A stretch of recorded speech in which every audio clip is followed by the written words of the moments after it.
ولله الحمد الله أكبر الله أكبر لا إله إلا الله والله أكبر والله أكبر ولله الحمد الله أكبر لا إله إلا الله والله أكبر ولله الحمد الله أكبر لا إله إلا الله والله أكبر ولله الحمد الله أكبر لا إله إلا الله والله أكبر ولله الحمد الله أكبر لا إله إلا الله الله أكبر ولله الحمد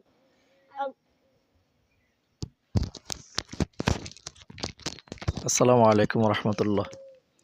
সম্মানিত মুসলমান ভাইয়েরা, আজকে ফজরের নামাজের পর থেকে 9 তারিখ আজকে তাকবীর শুরু হলো।